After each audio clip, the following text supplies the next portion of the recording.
भारत में कोविड-19 के 1993 confirm cases आए हैं, जिससे कि हमारी टोटल कंफर्म केसेस की संख्या अब 35,043 केसेस हो चुकी है। इनमें से 25,007 cases presently active medical supervision में हैं। अगर हम पिछले 24 घंटे में देखें तो 564 पेशेंट्स क्योर हो चुके हैं, जिससे कि हमारी total tally of recovered cases बढ़कर अब 8,888 हो चुकी है। इस तरीके से हम देखते हैं तो हम पाते हैं कि हमारा रिकवरी रेट निरंतर बढ़ते हुए अब 25.37% हो चुका है। जैसे कि आप सभी को पता है कि देश के विभिन्न जिलों को रेड, ऑरेंज और ग्रीन जोन में बांटा गया है। राज्य और जिला प्रशासन द्वारा कंसंट्रेटेड एफर्ट्स करते हुए यह इंश्योर करना है कि जिन भी जिलों में केस आए हैं, यानी कि रेड या ऑरेंज डिस्ट्रिक्ट्स, वहां पर इफेक्टिव और स्ट्रिंजेंट कंटेन मेजर्स के थ्रू चेन ऑफ ट्रांसमिशन को ब्रेक किया जाए। Mapping of cases and contacts, यानी कि जितने भी केसेस आए हैं उनको और उनके कॉन्टैक्ट्स को मैप किया जाए। वह केसेस और उनके कॉन्टैक्ट, उनका ज्योग्राफिकल डिस्पर्शन क्या है, उसको एनालाइज किया जाए। उसके साथ ही एक वेल डिफाइंड पैरामीटर जिसमें कि सारे रूल्स को प्रॉपर्ली और तरीके से इन्फोर्स किया जा सकता है, उन क्राइटेरिया को कंसिडरेशन में लेते हुए जहां पर भी ये केसेस आए हैं वहां पर एक कंटेनमेंट जोन डिलिनेट किया जाना चाहिए। अर्बन एरियाज में जैसे कि कोई रेजिडेंशियल कॉलोनी हो सकती है, कोई मोहल्ला हो सकता है, कोई म्युनिसिपल वार्ड या कोई पुलिस स्टेशन एरिया या कोई म्युनिसिपल जोन और पूरा टाउन, डिपेंडिंग ऑन की केसेस का स्प्रेड आउट कैसा है। इसी तरीके से रूरल एरियाज में कोई विलेज या क्लस्टर ऑफ विलेज और पुलिस स्टेशंस या कोई ग्राम पंचायत या ब्लॉक, इस टाइप के एरियाज को depending on the above parameters हमें कंटेनमेंट जोन को डिलिनेट करना है। इसके साथ ही इन एरियाज में एक बफर जोन भी डिक्लेयर करनी चाहिए अराउंड द कंटेनमेंट जोन, और कंटेनमेंट जोन में except for essential services and activities, सारी एक्टिविटीज पर प्रोहिबिशन रहे। वहां हमारा मुख्य एफर्ट हो कि एक तरफ हम जब स्ट्रिंजेंट पैरामीटर कंट्रोल कर रहे हैं, दूसरी तरफ स्पेशल टीम्स बनाकर कंटेनमेंट जोन में हाउस टू हाउस सर्वेलेंस की जाए।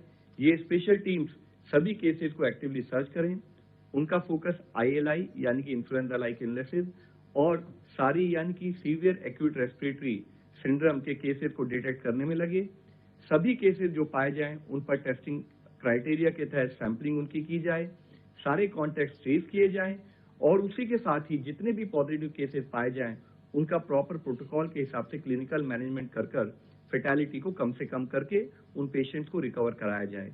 इसी तरीके से हमारे एफर्ट्स होने चाहिए कि हम एक्सटेंसिव सर्वेलेंस करें ILI और सारी केसेस की बफर जोन में in all the health facilities, ताकि ओवरऑल कोऑर्डिनेट एफर्ट्स के थ्रू हम ब्रेक कर पाए चेन ऑफ ट्रांसमिशन को। आज जब कोविड-19 पेंडेमिक से हम डील कर रहे हैं तो हम लोग लाइफ की नई रियलिटीज को भी फेस कर रहे हैं।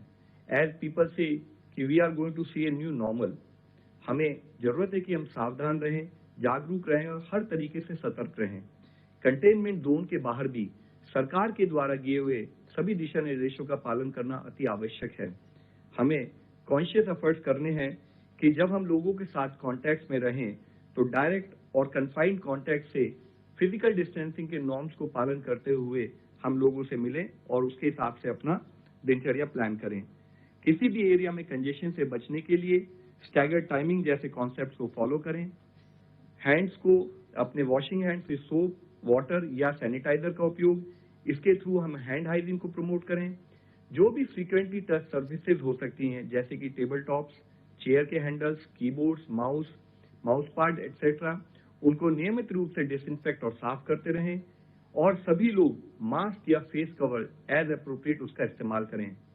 हमें यह समझना चाहिए कि मास्क पहनने वाला व्यक्ति बीमार व्यक्ति नहीं है। मास्क पहनने वाला व्यक्ति वह व्यक्ति है जो अपने समाज के बारे में अपनी रेस्पॉन्सिबिलिटी को समझता है और विचारशील है। अपनी सुरक्षा के लिए सभी से रिक्वेस्ट करेंगे कि corona tracker application Aarogya Setu download की जाए। इस लड़ाई में पूरा दुनिया जुड़ी हुई है। उस समय पर अगर इंडिया को सक्सेसफुल होकर इससे निकलना है तो जरूरत है कि हम सिंपल एक्शंस जो कि हमें सपोर्ट कर सकते हैं, जैसे कि hand hygiene, respiratory hygiene, environmental hygiene और फिजिकल डिस्टेंसिंग का पालन करें। हम सबसे रिक्वेस्ट करते हैं कि काइंडली